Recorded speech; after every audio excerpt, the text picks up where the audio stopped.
My heart was pounding so hard I thought it might break through my chest as I sat in Winifred Lovelace's guest bedroom at 11:45 on Thursday night, staring through her lace curtains at my own home across the narrow strip of lawn that separated our properties.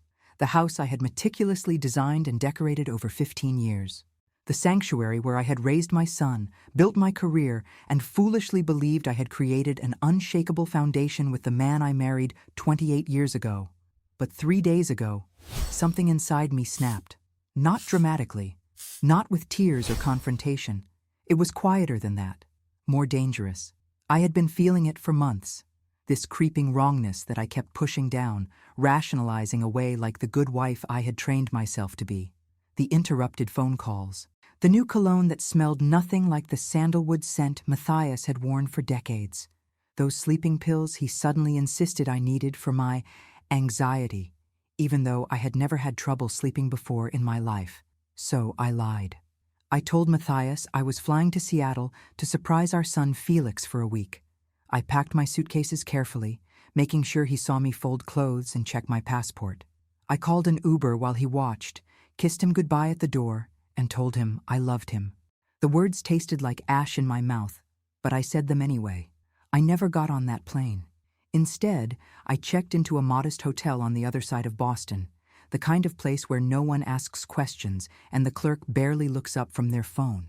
I sat in that anonymous room for 2 days, my hands shaking as I waited for Tuesday night, because that was the night I had started noticing the patterns. Tuesday and Thursday evenings, when Matthias would suddenly have late meetings. Tuesday and Thursday nights, when I would take those pills and sleep so deeply I might as well have been unconscious. Tuesday night, I parked 3 houses down from our home at 11 o'clock. I watched the lights go on and off in their normal pattern. Matthias settling in to watch the news, the bedroom light clicking on at 10:30, then off at 11.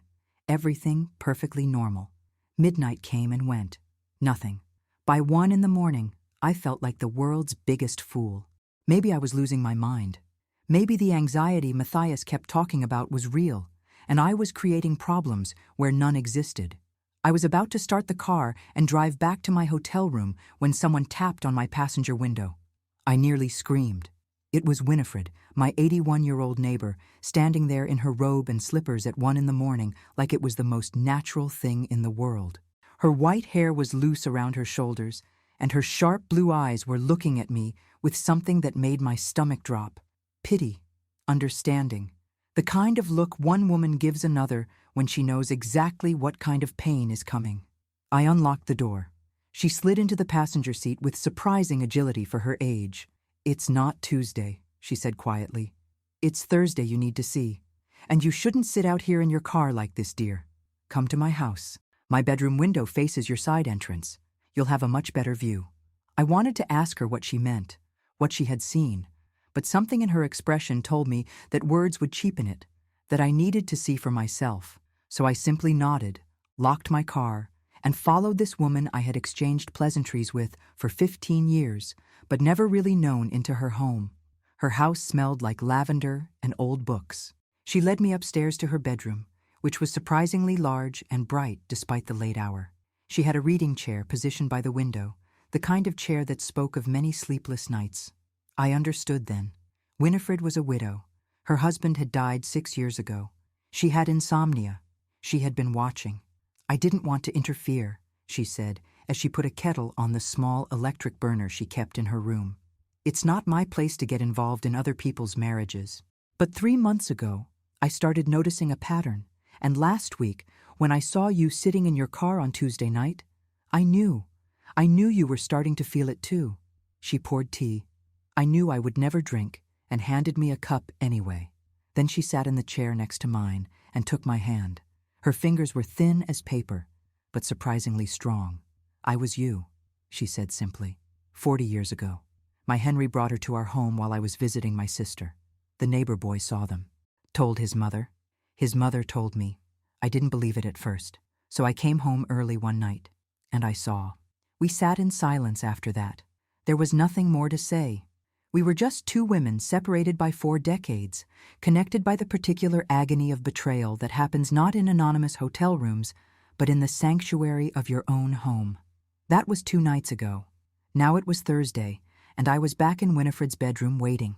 She sat beside me, quiet and steady, occasionally patting my hand like I was something fragile that might shatter.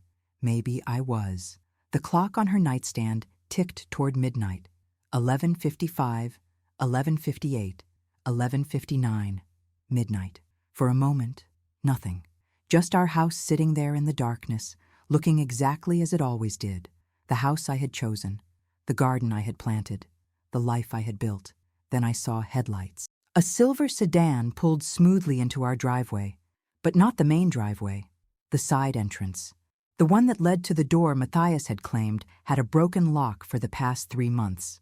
The one he kept saying he would fix, but never did. Now I understood why. The car door opened, and a woman stepped out. Even in the darkness, even from this distance, I could see she was young, 30-something maybe. Long auburn hair that caught the moonlight. She was wearing heels and a dress that was too nice for midnight, too deliberate, but that wasn't what made me stop breathing. It was what she was carrying. My silk robe. The ivory one with the hand-embroidered edges that I had spent 2 months searching for last year. The one that had mysteriously disappeared from my closet a month ago. She was wearing it over her dress like a trophy, like something that already belonged to her. She walked to the side door with the confidence of someone who had made this journey before, many times before. She didn't knock. She pulled out a key to my home, and let herself in. I watched the door close behind her. I waited for something to happen, for lights to come on, for some sign of surprise or confrontation. Instead, the hallway light clicked on, warm and welcoming. And then I saw him, Matthias, my husband of 28 years, walking down the hallway toward her, not with guilt or hesitation, but with eagerness, with anticipation. He was wearing the casual clothes he only wore with me, the soft gray t-shirt I had bought him for Christmas 2 years ago. The pajama pants, he said, made him feel relaxed. Home clothes, intimate clothes. He reached her, and she melted into him. He kissed her. Not a quick peck, not a guilty, stolen moment. A deep, familiar kiss. The kiss of 2 people who had done this many times before, who were comfortable with each other, who had routine. They pulled apart, and she laughed at something he said. I couldn't hear the words, but I could see the body language, the easy intimacy, the way she touched his arm, the way he took her hand and led her toward the stairs, toward our bedroom, toward the bed I slept in every night, my bed, my sheets, my pillows, my home. The bedroom light came on. I saw their shadows moving behind the curtains I had chosen, in a room I had decorated. They didn't bother to close them completely. Why would they? I was supposed to be 3,000 miles away, drugged into unconsciousness by pills my husband gave me to keep me compliant. I couldn't look away. I should have. God knows I should have. But I sat there paralyzed, watching those shadows move together, watching my marriage die in real time through a neighbor's window at midnight. Winifred's hand tightened on mine. "I'm so sorry, dear," she whispered. "I'm so sorry." But I wasn't crying. That was the strange part. I thought I would be destroyed by this moment, that seeing proof of what I had suspected would shatter me into pieces too small to ever put back together. Instead, I felt something else crystallizing inside me, something cold and sharp, and infinitely more dangerous than tears. It was clarity, pure, absolute clarity.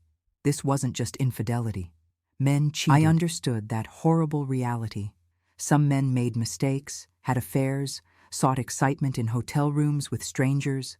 Those betrayals were devastating, but they happened outside, away, in separate spaces that didn't contaminate the home.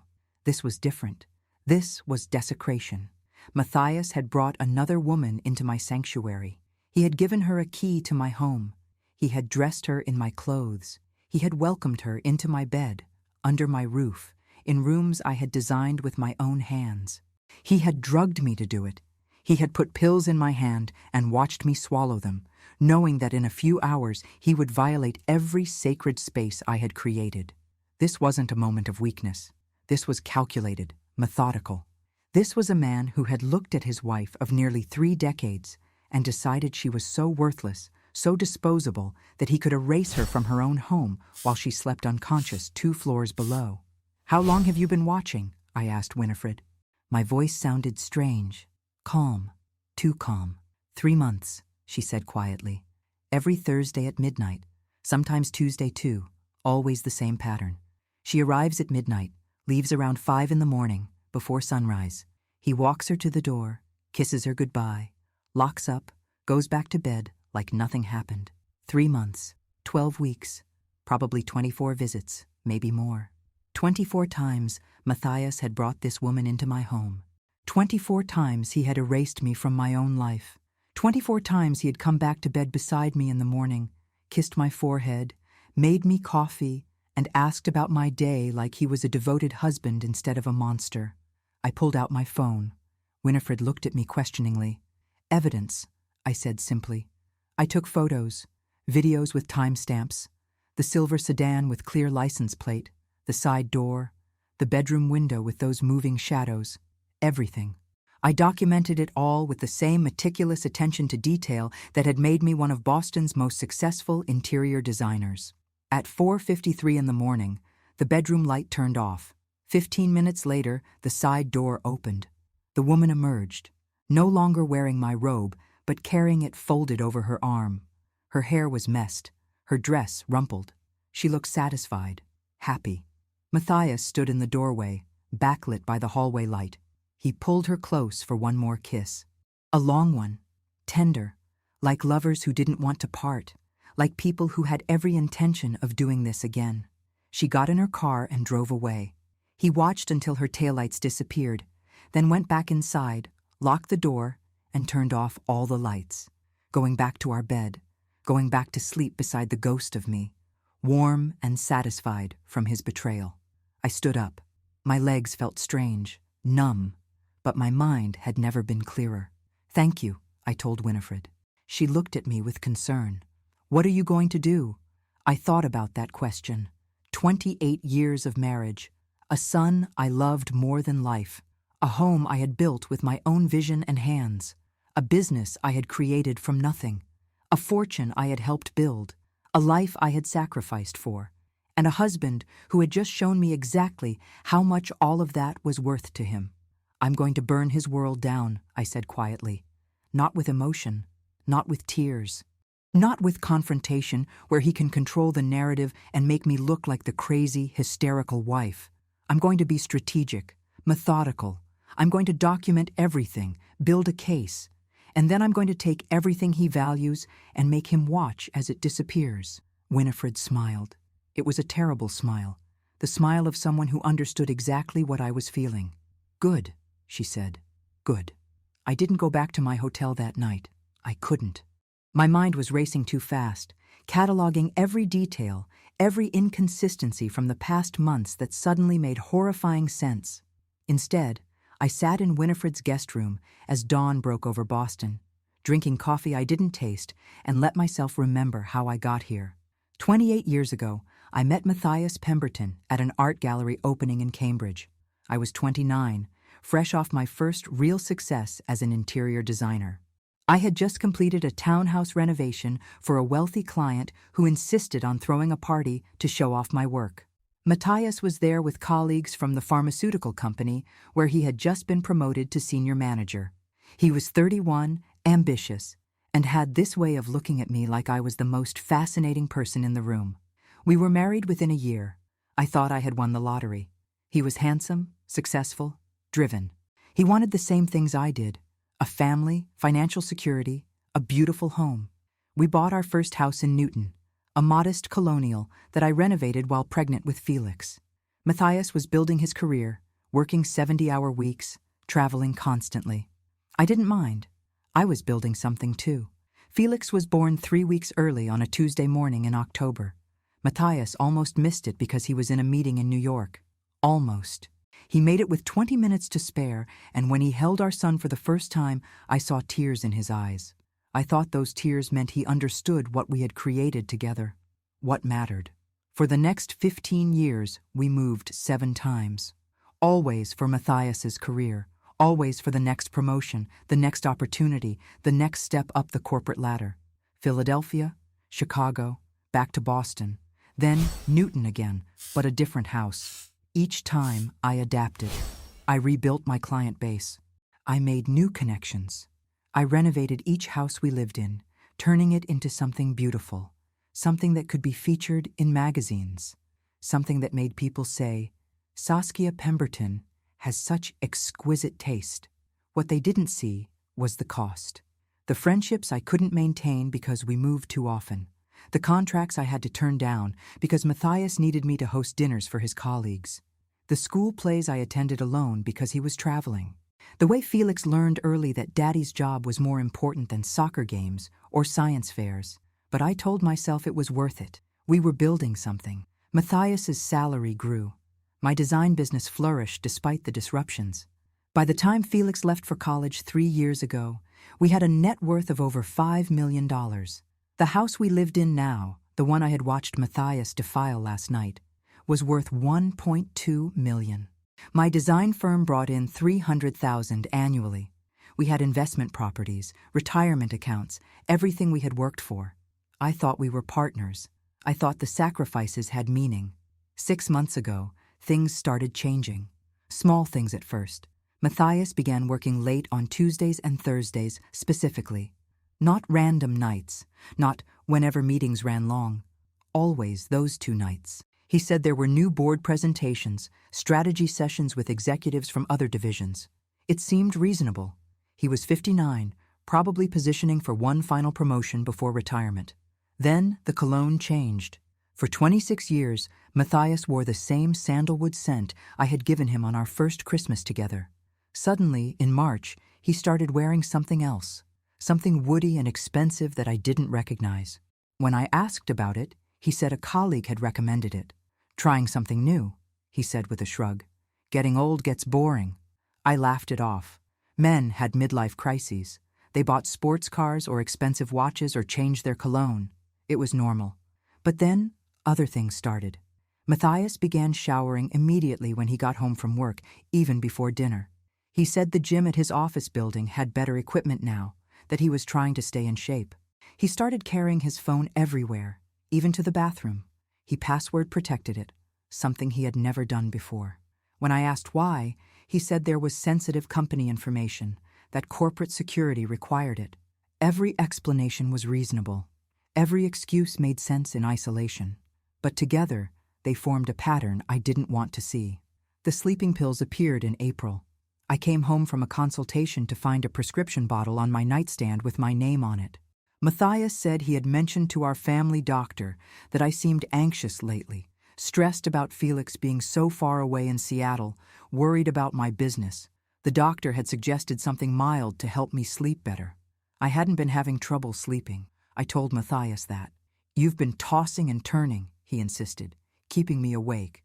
I think you don't realize how restless you are. Just try them. They'll help. So I did. Because good wives trust their husbands. Because after 28 years, you assume the person you married has your best interests at heart. The pills knocked me out. Completely. I would take one around 10, and the next thing I knew, it was 7 in the morning, and Matthias was already awake, dressed, making coffee like he always did. I felt groggy, disoriented. But Matthias said that was normal, that my body would adjust. I took them for 2 months before I noticed the other changes. Objects slightly out of place in the morning. A wine glass in the sink that I didn't remember using. The throw pillow on the couch positioned differently than I had left it. Once, I could have sworn I smelled perfume in our bedroom, something floral and young. But when I mentioned it to Matthias, he said we had a new cleaning service and they must use scented products. Every explanation. Always reasonable. Always delivered with the confidence of a man who had spent 30 years climbing corporate ladders by being believable. But 3 weeks ago, something happened that I couldn't explain away. It was a Tuesday night. Matthias had said he would be at a late dinner meeting with the executive team, wouldn't be home until after midnight. I had taken my sleeping pill and was drifting off when my phone rang. It was Felix, calling from Seattle with a question about his lease renewal.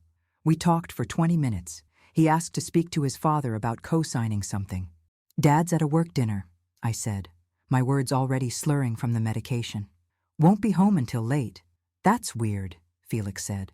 I tried calling him first, and it went straight to voicemail, but I can hear his ringtone in the background. Is he home? I strained to listen through the fog of the sleeping pill, and there it was, faint but unmistakable. Matthias's phone, ringing somewhere in the house, the custom ringtone I had set for Felix's calls specifically. A sound I would know anywhere. Must be his work phone you're hearing, I mumbled, my brain struggling to make sense of it.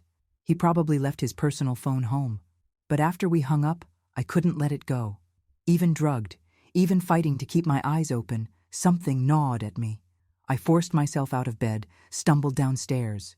Matthias's phone was on the kitchen counter, plugged into the charger, right where he always left it when he went out. Except he hadn't gone out. Or he had and come back. Or he was lying about where he was. I called him on our house phone. It rang 4 times, then went to voicemail. I tried again. Same thing. On the 3rd try, he answered. Saskia? What's wrong? Is everything okay? Where are you? I asked, my words thick and slow. I told you, honey. Dinner meeting. Is something wrong? Felix called. He wanted to talk to you. A pause. Just a fraction of a second, but I heard it. My phone must have died. I'll call him in the morning. Go back to sleep, Saskia. You sound exhausted. I wanted to ask more questions, but the sleeping pill was winning. I made it back to bed and passed out. In the morning, Matthias was already up, showered, cheerful. He said the dinner meeting had run until 1 in the morning, that he had barely slept, but he looked rested, energized. And when I checked our security system log later that day, something I had never thought to do before, it showed the side door had been opened at 11:45 the previous night and again at 4:30 in the morning. The side door, the one with the supposedly broken lock, the one Matthias kept saying he would fix. That was when the anxiety he kept talking about became real. Not because I was imagining things, because I was starting to understand I wasn't imagining enough. I stopped taking the sleeping pills. I didn't tell Matthias. I would put the pill under my tongue, wait for him to leave the room, then spit it out. I started sleeping lighter, listening. On Thursday night, 2 weeks ago, I heard it. The soft click of the side door opening at midnight. Footsteps on the stairs, careful and quiet. Low voices. A woman's laugh, quickly muffled. I lay there in the guest room. I had started sleeping there, claiming the master bedroom was too hot, with my heart pounding, listening to sounds I couldn't quite identify coming from the floor above me. From my bedroom, my sanctuary. In the morning, Matthias came down whistling. Actually whistling. He made me breakfast and asked about my day like nothing had happened. Like he hadn't spent the night with another woman in our home while I lay awake 2 floors below, afraid to move, afraid to confirm what I already knew. That was when I knew I had to see. I couldn't confront him without proof. He would deny it. He would tell me I was anxious, paranoid, that the stress of Felix being gone and my business and aging was making me irrational.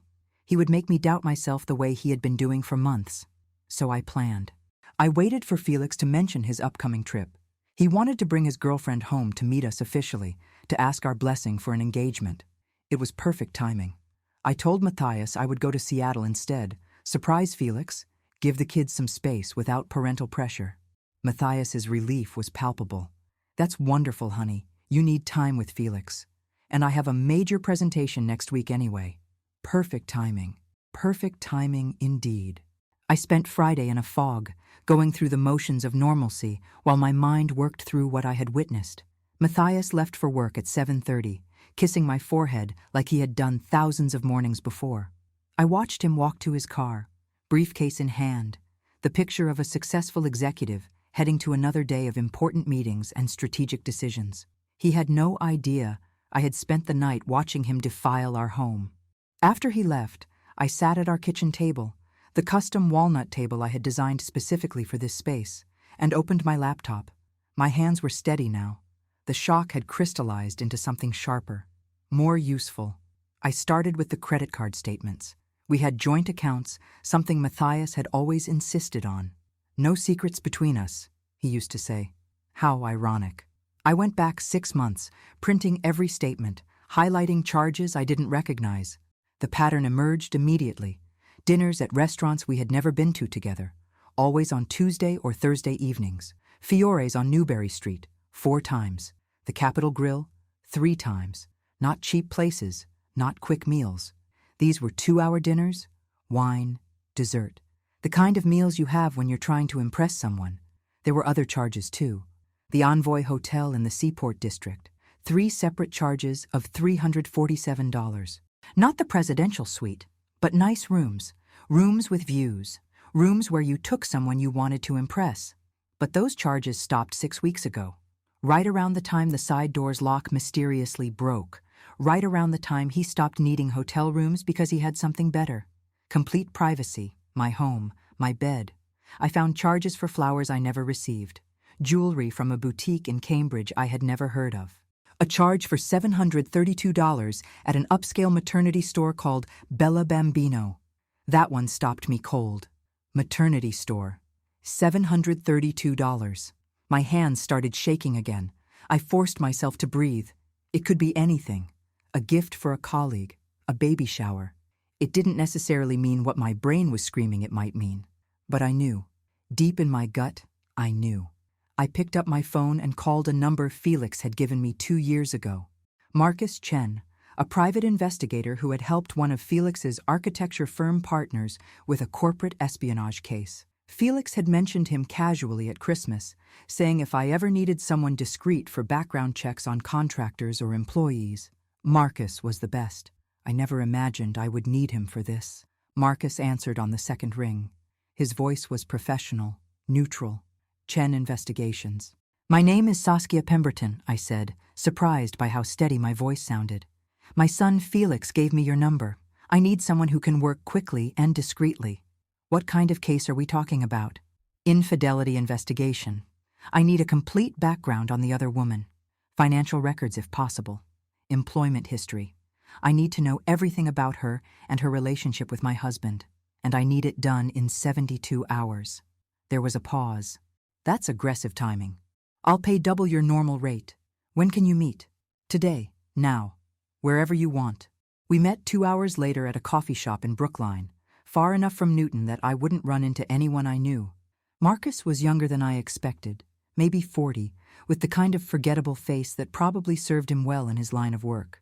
I handed him a folder with everything I had compiled, credit card statements with highlighted charges, photos and videos from Thursday night with timestamps, Matthias's work schedule, the prescription bottle for the sleeping pills with my name on it. Marcus went through everything methodically, his expression never changing. When he got to the videos, I saw his jaw tighten slightly. "This is pretty clear-cut," he said finally. "You already have enough evidence for a divorce attorney. What exactly do you need from me?" "I need to know who she is, everything about her, where she works, where she lives, what her connection is to my husband. I need financial records if you can get them legally. Employment history, criminal background if there is one. I need to understand what I'm dealing with." He nodded slowly. "And the maternity store charge? I need to know if she's pregnant, and if she is, I need documentation." Marcus closed the folder. "I can have preliminary information by tomorrow evening, full report by Sunday night.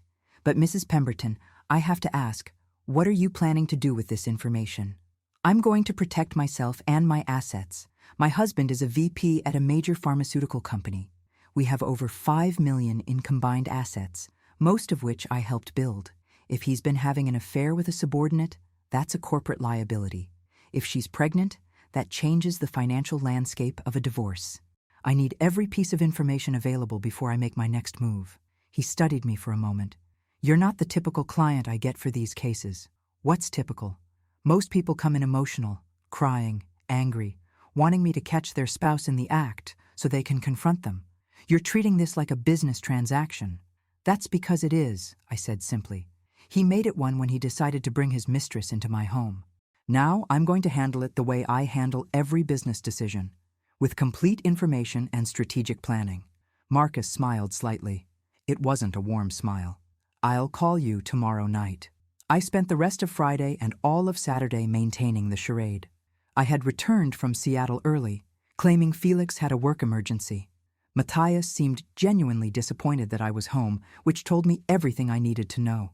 He had probably already planned another Thursday night visit. I was pleasant, attentive. I made his favorite dinner Saturday night, grilled salmon with roasted vegetables. We watched a movie together on the couch, his arm around my shoulders, my head resting on his chest like we had done thousands of times before. I could hear his heartbeat, steady and calm, the heartbeat of a man without conscience or guilt. "I missed you," he said during the movie, kissing the top of my head.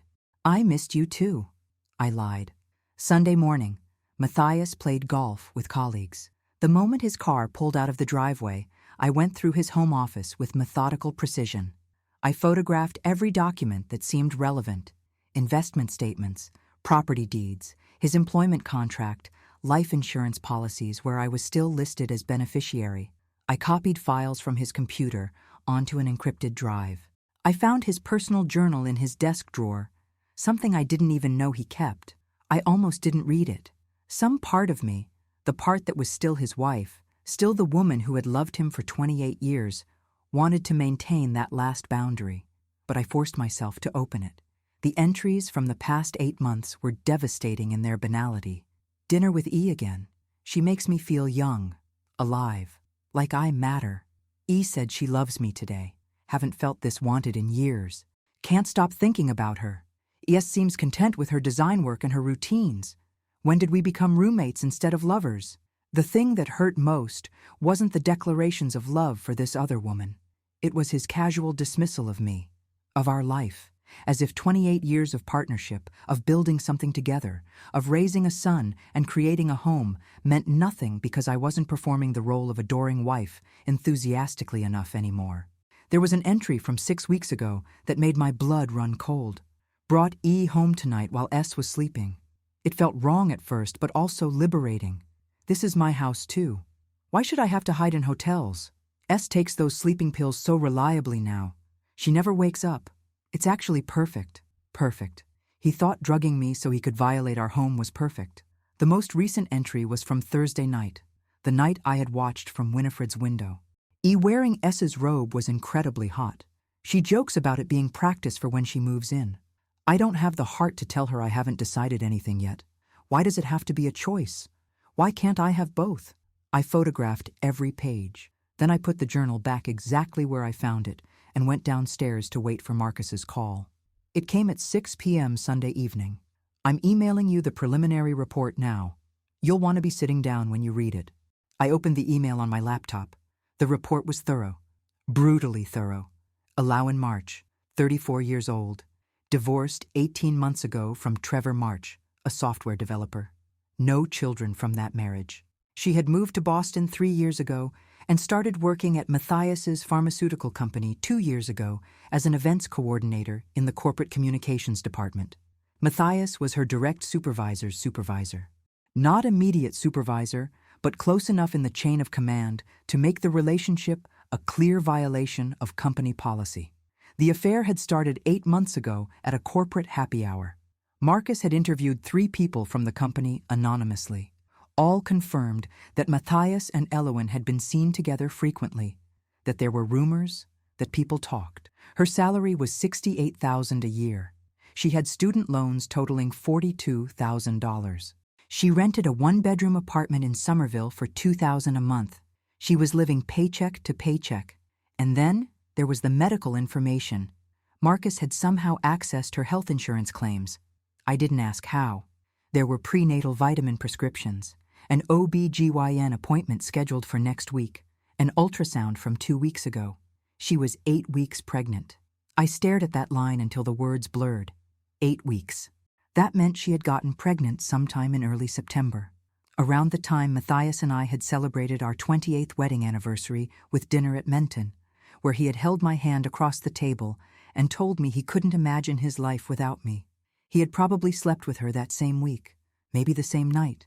The report included screenshots of text messages Marcus had obtained. I didn't ask how he got those either. In one conversation with a friend, Elowen had written, "I know it's wrong, but I love him. He says his marriage has been dead for years, that he's only staying for appearances, that once he figures out the financial stuff, he'll leave her. The baby wasn't planned, but maybe it's a sign. Maybe this is what pushes him to finally choose me." In another message from 3 days ago, "He doesn't know about the baby yet, I'm scared to tell him. What if he freaks out? What if he asks me to end it? But also, what if this is what finally makes him real? Makes US real? I'm so tired of being the secret, of sneaking around, of wearing his wife's robe in his wife's house like I'm playing dress-up in someone else's life. So she knew. She knew exactly what she was doing. She knew she was invading my home, wearing my clothes, sleeping in my bed. And she did it anyway, telling herself the fairy tale that love justified everything. The final section of Marcus's report was his professional assessment. Subject appears to be emotionally invested in the relationship. Multiple sources confirm she speaks openly about her future with Mr. Pemberton to close friends. She has told at least 3 people she expects him to leave his wife soon. The pregnancy will likely accelerate her timeline for demanding commitment.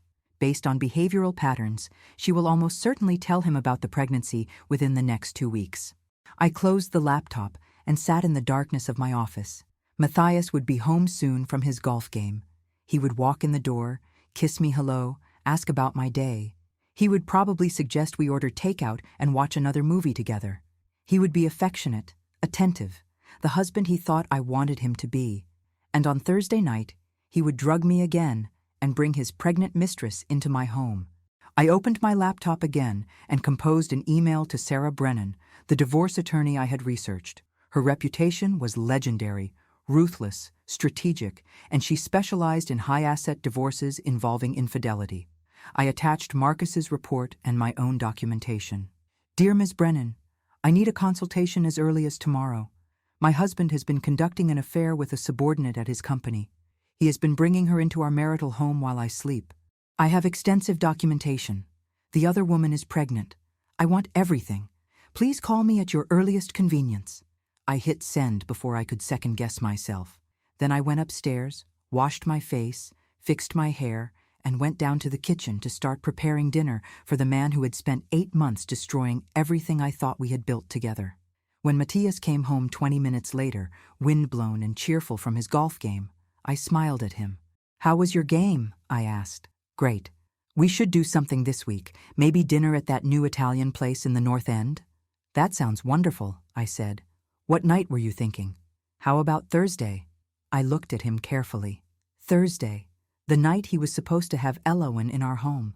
Was he really suggesting we go to dinner on the same night? Or had he forgotten his schedule? Or was he testing me, seeing if I suspected anything? Thursday's perfect, I said evenly. He looked relieved. Maybe he had forgotten.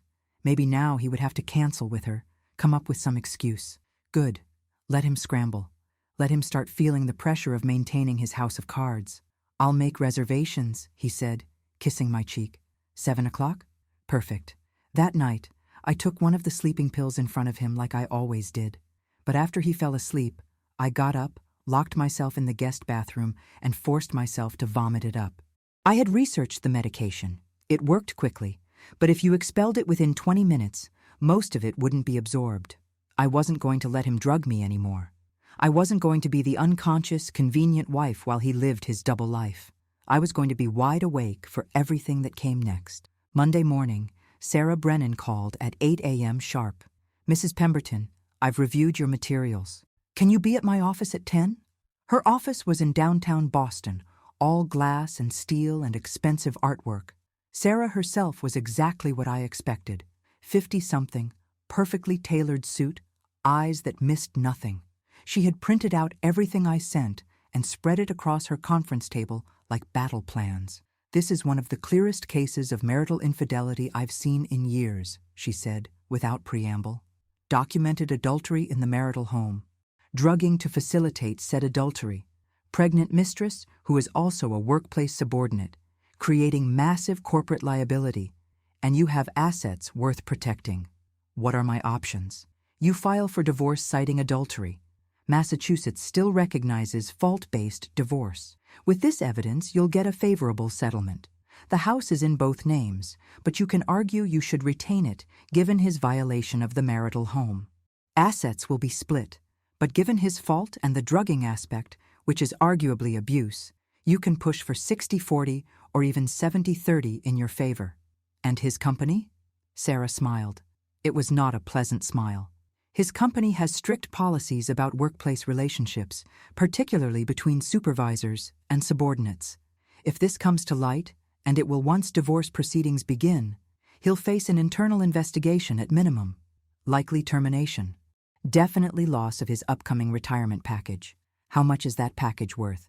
Based on what you've told me about his position and tenure, probably close to $2 million between pension, deferred compensation, and stock options. $2 million he would lose because he couldn't keep his pants zipped around a subordinate half his age. $2 million that would have been part of our marital assets. I want him to resign before they fire him, I said. I want him to walk away with whatever he can salvage, because if they terminate him for cause, I lose that money too. Sarah raised an eyebrow. You want to protect his job? I want to protect my financial interests. There's a difference.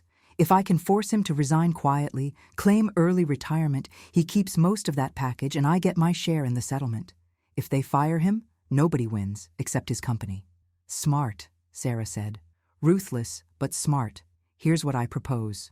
We prepare 2 tracks. Track 1 is the formal divorce filing with full documentation. We hold that in reserve. Track 2 is a private settlement offer. We present him with the evidence, give him 72 hours to agree to terms, including immediate resignation framed as early retirement. He signs, we file an uncontested divorce, everything moves quietly. He doesn't sign, we go nuclear with the filing and contact his company's ethics department. What kind of settlement are we talking about? She pulled out a calculator and started working through numbers. 20 minutes later, she slid a paper across the table. This is what I think we can get. The house, valued at $1.2 million, goes to you free and clear. 70% of liquid assets. That's roughly $2.1 million of the $3 million. He continues your health insurance for 5 years. And spousal support of $15,000 monthly for 10 years. $15,000 a month for 10 years. $1.8 million in total support, plus $2.1 million in assets, plus the house. I would walk away with over $5 million, while Matthias would be left with less than $1 million and a pregnant girlfriend who thought she was getting a wealthy executive instead of a disgraced former VP living in a rented apartment. When do we present this to him? How long do you need to prepare? I thought about Thursday. About the dinner reservation I had made him commit to.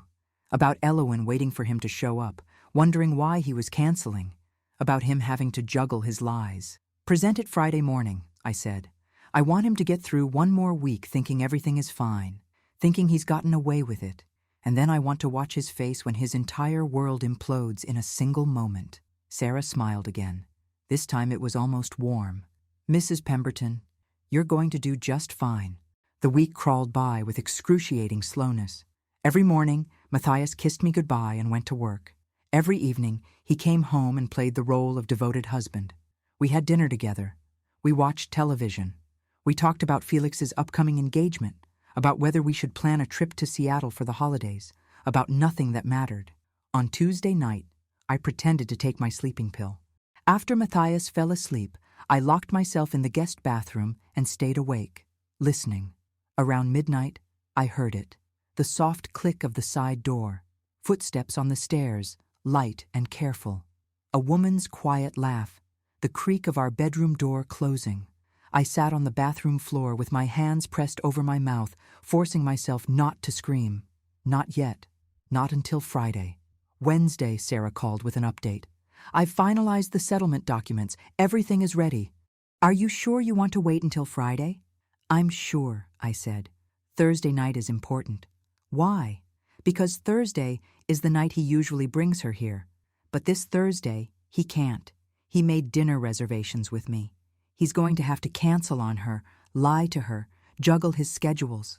I want him stressed, off balance, and I want her angry and suspicious. The cracks need to start showing before I blow everything apart. You're enjoying this, Sarah observed. No, I said honestly. I'm surviving it. There's a difference. Thursday arrived. I spent the afternoon getting ready for dinner like it was a normal date night.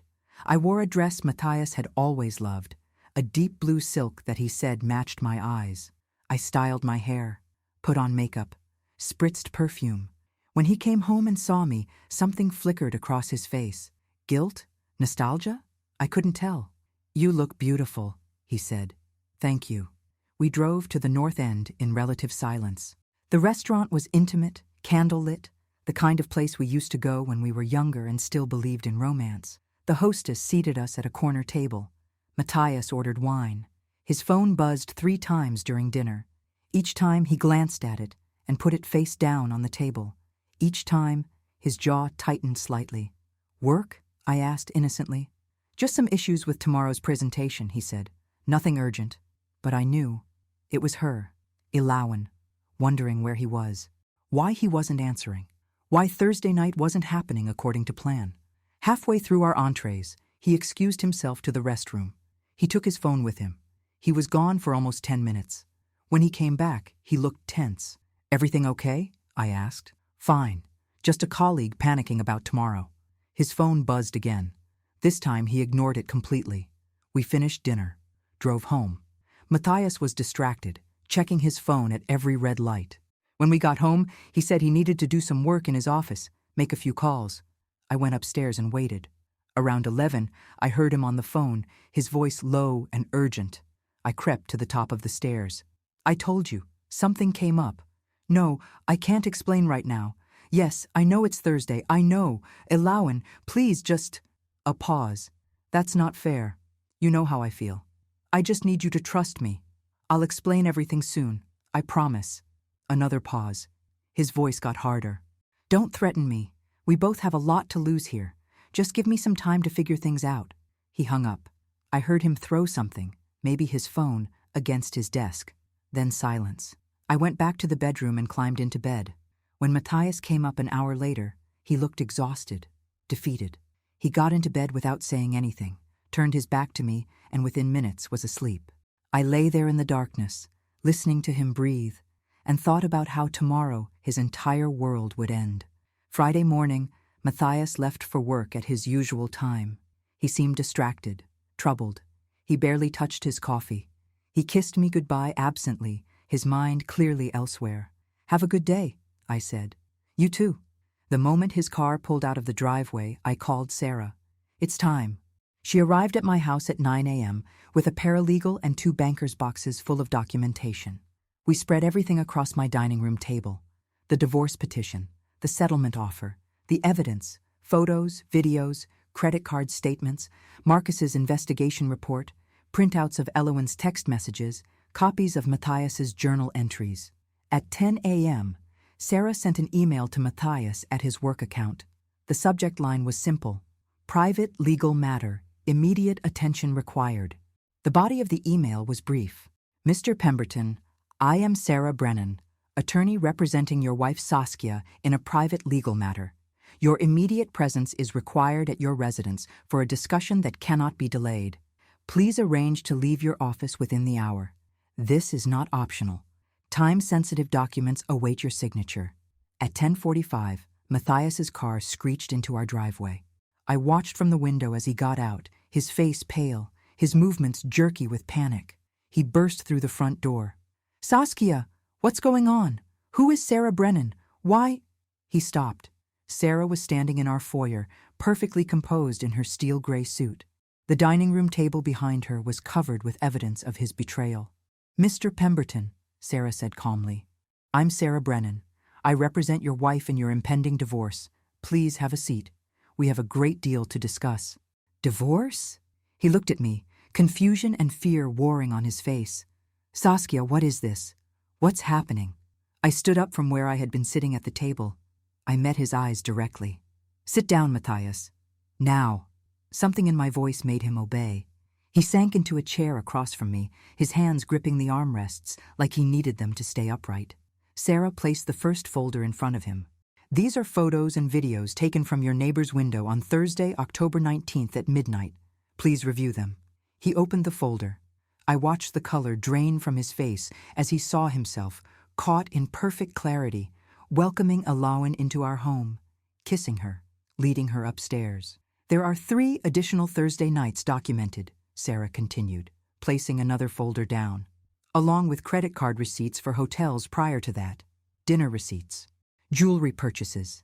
"And this," she placed Marcus's report on top, "a complete investigation into Miss Ilawan March, including the fact that she is 8 weeks pregnant with your child." Matthias looked like he might vomit. How did you? It doesn't matter how, I said quietly. It only matters that I know, that I have documentation, that I watched you bring her into my home, into my bed, while I was unconscious from the sleeping pills you gave me specifically so you could violate our marriage without consequence. Saskia, I can explain. No, I cut him off. You can't. There is no explanation that makes this acceptable. You drugged me. You brought your pregnant mistress into my home. You've been conducting an affair with a subordinate at your company for 8 months. You've violated company policy, our marriage vows, and my fundamental trust. There is nothing to explain. Sarah placed the final folder in front of him. This is a settlement offer. You have until Monday at 9 a.m. to sign it. If you do, we file an uncontested divorce and this stays relatively private. If you don't, we file with full documentation and contact your company's ethics department immediately. Your choice. Matthias opened the folder with shaking hands. As he read through the terms, I watched him realize exactly how much he was about to lose. Everything. He was about to lose everything. Matthias stared at the settlement documents for what felt like an eternity. His hands were trembling so badly the papers shook. When he finally looked up at me, his face had gone from pale to gray. Saskia, this is insane. You're taking everything. The house, 70% of our assets, $15,000 a month for 10 years, that's... He did the math in his head. That's almost $2 million in spousal support alone, plus the assets, plus the house I designed and decorated myself, I interrupted calmly. Yes, that's correct. I can't survive on what you're leaving me. That's barely $1 million. How am I supposed to support your pregnant mistress? I finished for him. I imagine that will be difficult. Perhaps you should have considered that before you started sleeping with her, or before you brought her into my home, or before you drugged me to do it. He flinched like I had slapped him. I never meant to hurt you. You drugged me, Matthias. You gave me sleeping pills under the guise of helping my anxiety so you could violate our home and our marriage while I was unconscious. You did mean to hurt me. You just didn't mean to get caught. Sarah cleared her throat. Mr. Pemberton, you're missing the critical element here. If you don't sign this settlement by Monday morning, your wife will file for divorce, citing adultery with full documentation. That documentation will then become part of the public record. Your company will be legally obligated to investigate a relationship between a VP and a subordinate employee. You'll be terminated for cause, which means you lose your retirement package, approximately $2 million. You'll lose your stock options, your deferred compensation, everything. Is that really preferable to this settlement? You're blackmailing me. We're offering you a choice, Sarah corrected. Sign the settlement, resign from your position claiming early retirement for personal reasons, and you walk away with your retirement package mostly intact and your reputation salvaged. Don't sign, and we destroy both. Your choice. Matthias turned to me desperately. 28 years. Doesn't that mean anything to you? We built this life together. Felix, our home, everything we worked for, everything I sacrificed for, I said. And for the first time, I let him hear the anger in my voice. I moved 7 times for your career, Matthias. 7 times. I rebuilt my client base from scratch in every new city. I raised Felix practically alone while you traveled. I made our houses beautiful so you could impress your colleagues. I played the perfect corporate wife at dinners and galas and charity events. I supported you through every promotion, every setback, every long night and stressful deadline. My voice was rising now. I couldn't stop it. And you repaid me by drugging me and bringing another woman into the bed I sleep in. You gave her keys to my home.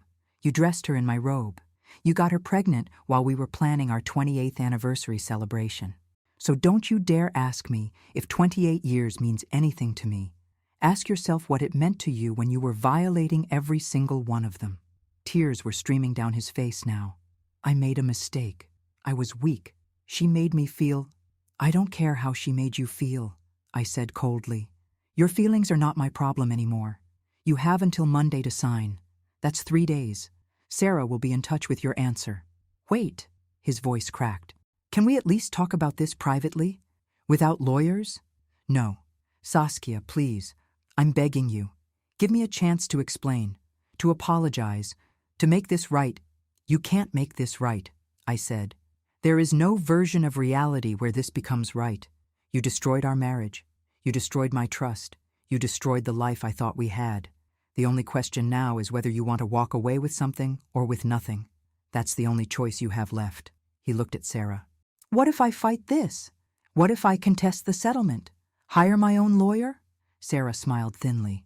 By all means, hire a lawyer. They'll review the evidence and tell you exactly what I'm telling you. You have no leverage.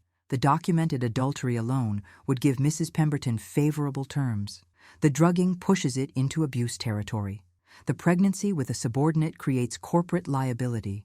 And the fact that she has video evidence of you bringing Miss March into the marital home? She shook her head. Any judge will give your wife everything she's asking for, and probably more. You can spend 6 months and $100,000 on legal fees if you want. You'll still lose. Only difference is it will be public, messy, and you'll definitely lose your job. Matthias put his head in his hands. His shoulders shook. He was crying in earnest now, deep sobs that might have moved me 2 weeks ago. Now they just sounded like the pathetic breakdown of a man facing consequences for the first time in his privileged life. I need time to think, he said finally. You have until Monday, Sarah repeated. 9 a.m., not a minute later. She started gathering the documents back into her folders. I stood up, ready to end this, when Matthias's phone buzzed loudly on the table. He glanced at it reflexively. His face went even more ashen. You need to take that? I asked icily. It's Elowen, he whispered. Then by all means answer it. Tell her how your wife just offered you a divorce settlement that will leave you with barely enough to support one household, let alone 2. Tell her about the baby she's carrying that you can't afford. Tell her how your entire life is imploding because you couldn't keep it in your pants. He stared at his phone like it was a snake. It kept buzzing. Finally, it stopped. 3 seconds later, it started again. She's persistent, Sarah observed, probably wondering why you've been unavailable all morning. Matthias grabbed the phone and turned it off completely. I can't deal with this right now. But you'll have to deal with it eventually, I said. She's 8 weeks pregnant, Matthias. She's going to expect you to step up. Be the man who chose her. Leave your wife and start your new life together. Isn't that what you promised her? Isn't that why she was comfortable enough to parade around my house in my robe? I never promised. He stopped himself. Never promised what? To leave me? Oh, but you did. Marcus has the text messages. She told multiple friends that you assured her your marriage was dead, that you were only staying for appearances, that you'd leave me once you figured out the financial stuff. Well, congratulations. The financial stuff is figured out. So now you're free to be with her. You'll just be broke doing it. The cruelty in my voice surprised even me. I sounded like someone else, someone harder, someone who had learned that survival sometimes required sharp edges. Matthias looked up at me with red-rimmed eyes. Who are you? The woman I married would never. The woman you married died when you drugged her and brought another woman into her bed. I cut him off. This is who I am now. Someone who protects herself. Someone who doesn't make excuses for men who betray her. Someone who understands that love without respect is just manipulation. You turned me into this, Matthias. Congratulations. Sarah stood up. I think we're done here for today. Mr. Pemberton, you should go. You have a lot to think about. We'll expect your decision Monday morning. He stood slowly, like an old man. He looked at me one more time. Where will I even go? This is my home, too. You'll stay somewhere else this weekend. Hotel, friend's house, I don't care. But you're not staying here. I've had the locks changed. Your clothes and personal items will be packed and ready for pickup by this evening. You can collect them from the garage. You changed the locks? You can't just kick me out of my own house. It's my house now, I said flatly. And yes, I can. You want to challenge that? Call the police. Explain to them why your wife might not feel safe with you in the house after you've been drugging her for months. I have the prescription bottles with my name on them, and witnesses who will testify I never asked for them. See how that plays for you. He opened his mouth, closed it. There was nothing left to say. He had no moves left, no arguments, no leverage. Sarah walked him to the door. Monday, Mr. Pemberton, 9 a.m., don't be late. After he left, I sat at the dining room table surrounded by the evidence of my husband's betrayal and felt nothing. Not triumph, not sadness. Just a vast, hollow emptiness where 28 years of marriage used to be. Are you okay? Sarah asked gently. I don't know, I said honestly. Ask me in a year. The weekend was surreal. I stayed in the house, my house now, and waited. Felix called Saturday morning. I had texted him Friday night. A simple message. Your father and I are divorcing. It's complicated. I'll explain when you're ready to hear it. He had called immediately, frantic. Mom, what happened? Are you okay? Is Dad okay? What's going on? I told him everything, not the sanitized version, not the version that protected his image of his father. The truth, all of it. The affair, the drugging, the violation of our home, the pregnant mistress. He was silent for a long time after I finished. When he finally spoke, his voice was shaking with rage. He did what? He drugged you? Mom, that's criminal. You could press charges. I could, I agreed. But I won't. I just want him gone. I want my life back. I want to rebuild without him.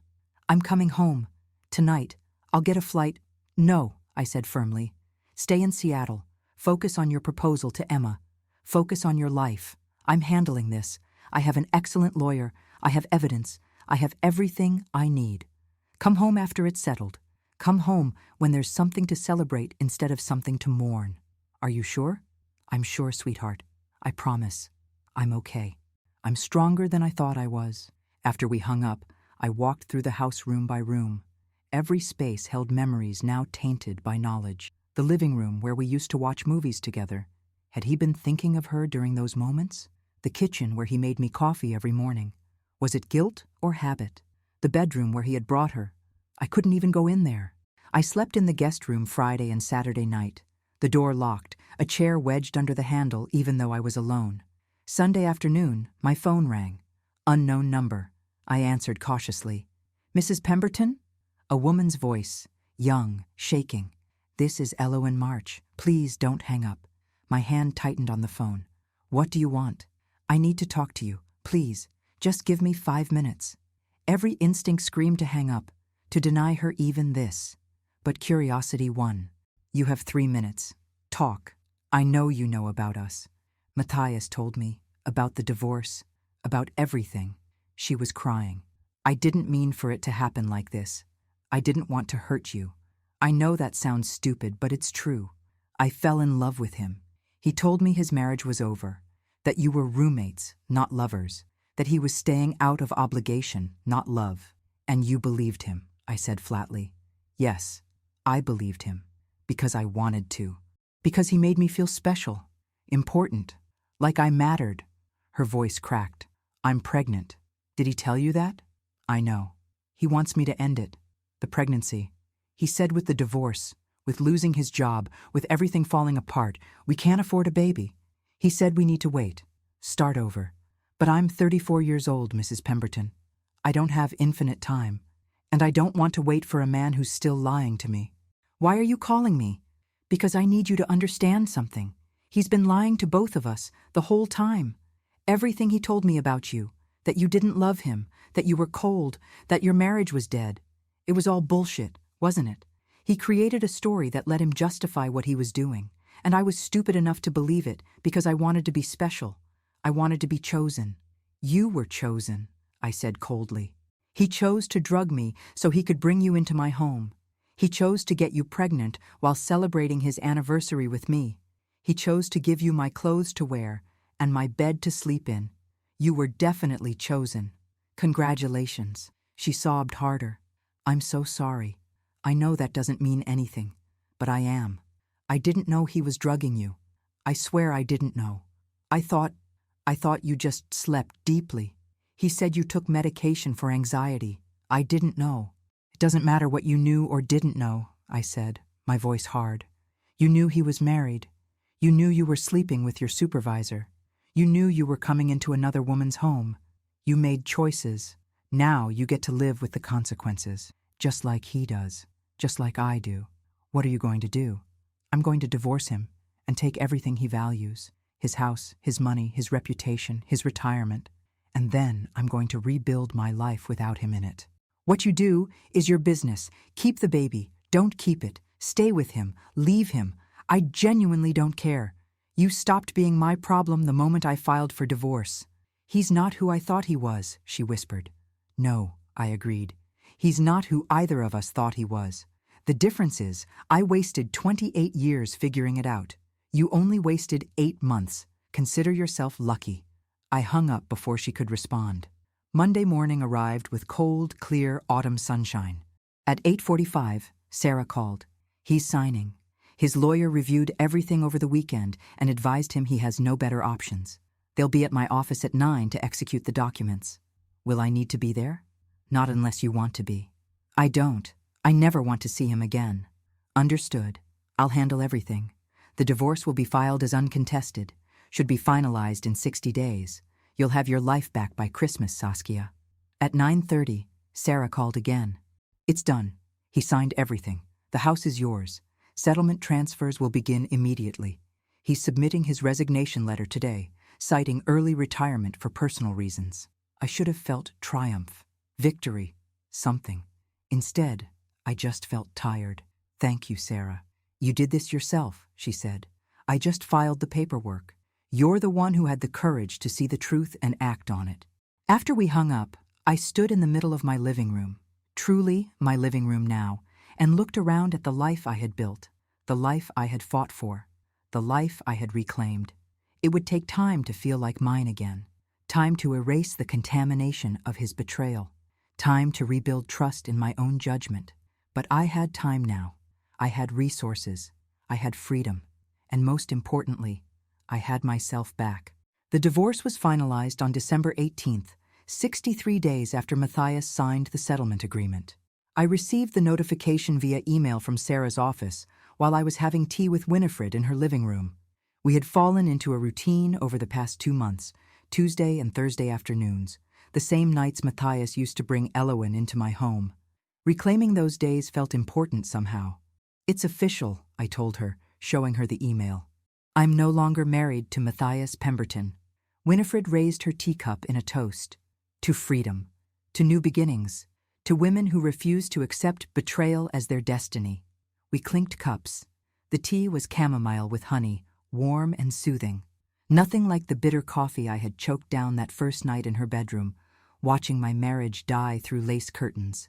The house had been transformed over the past 2 months. I couldn't sleep in the master bedroom. Too many ghosts, too much violation, so I converted it into an expanded home office and design studio.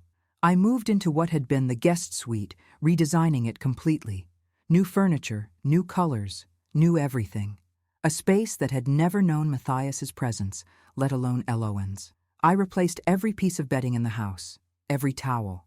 The ivory robe she had worn was the first thing I burned, in the fireplace on a cold November night, with a bottle of expensive champagne. Winifred had come over for that ritual. We didn't speak. We just watched the silk catch fire and curl into ash, and somehow that felt more sacred than any of the words we could have said. My design business flourished in unexpected ways. Word had gotten out, discreetly, through the channels that wealthy women use to share information about what had happened, about how I had handled it, about the strategic precision with which I had dismantled my husband's life in response to his betrayal. I started receiving calls from other women in similar situations, women who needed their homes redesigned after divorce, after infidelity, after the shattering of lives they thought were secure. They wanted someone who understood, someone who had been there, someone who could help them reclaim their spaces from the contamination of betrayal. I want my bedroom to feel like mine again, one client told me, tears streaming down her face. I want to walk in there and not think about what he did, not see her ghost in my space. I understood completely. I designed her a sanctuary, a space so transformed from what it had been that no ghosts could survive there. She cried when she saw the finished room. Happy tears this time. My client base doubled within 6 weeks. I hired 2 junior designers to help manage the workload. The irony wasn't lost on me. Matthias's betrayal had somehow made me more successful than I had ever been. Felix came home for Christmas. He brought Emma, his girlfriend, a sweet, brilliant young architect with an infectious laugh and eyes that looked at my son the way Matthias used to look at me, before comfort became complacency, became contempt. On Christmas Eve, Felix found me in the kitchen making cookies from his grandmother's recipe. He wrapped his arms around me from behind, resting his chin on my shoulder the way he used to when he was small. "You okay, Mom?" "I'm getting there," I said honestly. "Some days are harder than others, but I'm getting there. I'm proud of you. The way you handled everything. The strength it took. I didn't feel strong. I felt destroyed." "Strength isn't about not feeling destroyed," he said quietly. "It's about rebuilding anyway. And you've rebuilt everything. The house, your business, yourself." That night, Felix proposed to Emma in my living room, with Winifred as witness and me trying not to cry. Emma said yes through happy tears. They were so young, so full of hope, so certain that love was enough. I hoped they were right. I hoped Emma never had to learn what I had learned, that love without respect is just pretty words covering rot. But mostly, I just hoped they were happy, that they built something real. Something that could survive the years without curdling into resentment and betrayal. I heard through the legal grapevine, Sarah stayed in touch, we had become something like friends, that Matthias had moved to Providence. He was working as a consultant for a small pharmaceutical company, making a fraction of what he used to earn. Alawan had kept the baby, a girl born in June. They weren't together anymore. The relationship had imploded under the weight of reality.